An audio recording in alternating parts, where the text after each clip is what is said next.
ሰላም ሰላም፣ እንዴት ናችሁልኝ ውድ ቤተሰቦቼ? እንዴት ናችሁ? ጠፍቼ ከርም ያለው በጣም ይቅርታ። እንኳን አደረሳችሁ። ብዙ በዓላት አለፉ።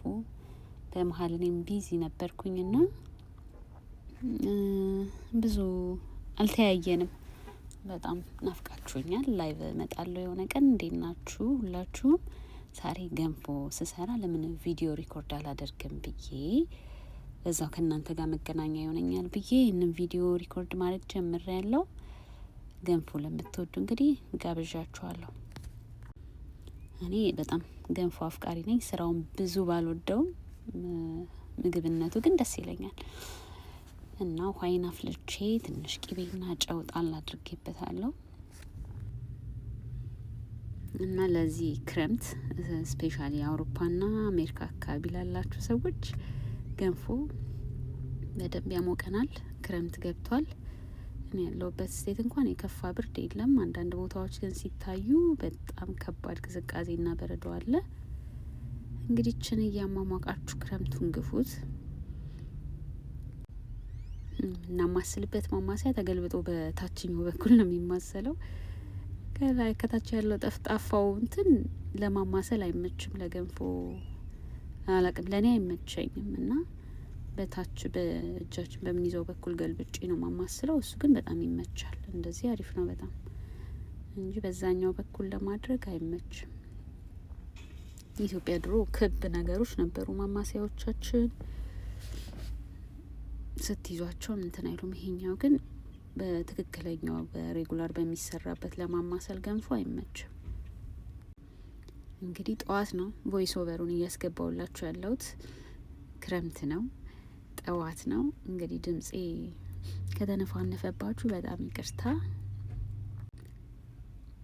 ከዛ ያው ማብሰያው ዋናው መንገድ ውሃ መጨመር ነው። መጀመሪያ የቀነስኩትን ውሃ በላዩ ላይ የጨመርኩ ከደን ትንሽ ያው ከታች በጣም ይዞ እንዳይጎረናባችሁ ረጅም ደቂቃ አታቆዩት። የፈላ ውሃ በደንብ ያበስልላችኋል። ሙቀቱ ምኑም ስላለ በደንብ በፈላ ውሃ ስታደርጉት ይሞቅላችኋል። መጀመሪያ እህሉን ከመጨመራችሁ በፊት የምትቀንሱት ውሃ ለዚህ ይውላል ማለት ነው። በሳይድ ባለችው ምድጃ ላይ ሞቅ እንዳለች እንድትቆይ በትንሹ እንትን ትሉና ከፈት አርጋችሁ እሳቱን። እንደዛ አንደኛ ስራችሁን ያፈጥንላችኋል፣ ሁለተኛ ያው ቀዝቃዛ ውሃ አይጨመርም በገንፎ ላይ እና ለዛ ነው ይህን ቪዲዮ የሚገርማችሁ ለልጆቻችን ነው ምን ሰራው ታውቃላችሁ አይደል? ልጆቻችን ሰርች ነው የሚያደርጉት እና አንዳንድ ነገሮችን ሰርተን ስንለቅ ብዙ ከታናናሾቻችን ሰርች ያደርጋሉ። ዶሮ ለመስራት ሰርች ያደርጋሉ፣ ገንፎ ለመስራት፣ ሁሉን ነገር ለመስራት ሰርች ያደርጋሉ። ቢዚ ስለሆኑ እንደኛ ኪችን ብለው የመማር እድላቸው ጠባብ ያለ ነው እና ረጅም ሰዓት ትምህርት ቤት ስለሚያሳልፉ አሁን ነፍስ ሲያውቁ የሆነ ነገር ለመስራት ሰርች ነው የሚያደርጉት። ስለዚህ እንዲህ የምንሰራው ነገር ይጠቅማቸዋል እና ባለው እድል ሁላችሁም የምትችሉትን ነገር እንደዚህ ብታደርጉ እናንተም ትጠቀማላችሁ። ለታናናሾቻችንም እንትን ይሆናቸዋል፣ ያገኛሉ ማለት ነው ሰርች ሲያደርጉት የሰራችሁትን ነገር። አሁን በደንብ ውስጡ ድረስ ገብቷል። እንትኑ ግለቱን አያችሁት እንዴት እንደሚጨስ? እንደዚህ እያደረጋችሁ በደንብ እሽት ታደርጉታላችሁ ማለት ነው፣ እያገላበጣችሁ። ከዛ ውሃውን በተጨማሪ ማለት ድጋሚ ሌላ ውሃ ማድረግ ትችላላችሁ። ማለት አንድ አይበቃም። እንደኔ በጣም ከቸኮላችሁ 2 ቢሆን ጥሩ ነው። በደንብ ብስል እንዲልላችሁ ከተቻለ 3 ጊዜ ብታደርጉበት አሪፍ ነው። 3 ብታረጉበትም ቆንጆ ነው የሚሆንላችሁ። ግን ቢያንስ 2 ጊዜ የፈላ ውሃ እያደረጋችሁ ክድን እያረጋችሁ ብስል ብታረጉት አሪፍ ነው። አሁን ገንፏችን ደርሶልናል።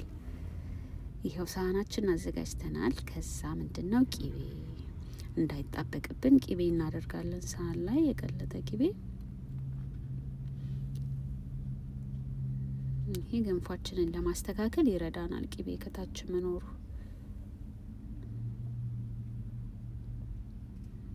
አሁን ድስታችሁ ላይ የተጣበቀ አለ ከታች። ድስቱ ሳይቀዘቅዝ ውሃ ብታደርጉበት ቶሎ ይለቅላችኋል። አሁን እንደዚህ እያገላበጣችሁ ለማስተካከል ነው የሚረዳው። ከታች ያረግነው ቂቤ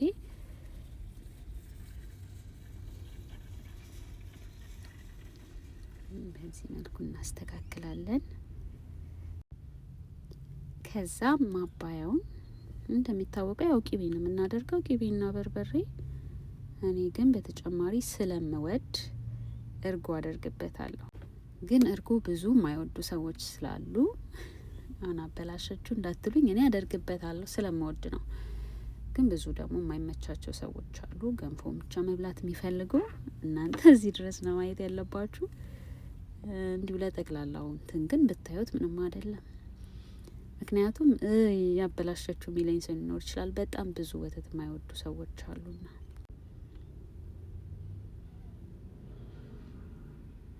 እንደዚህ ደግሞ እናሳምራት፣ እናዘንጣት።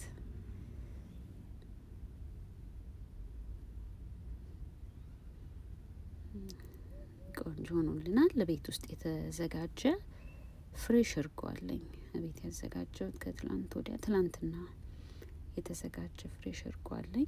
ዛሬ ጠዋት ነው ፍሪጅ የገባው።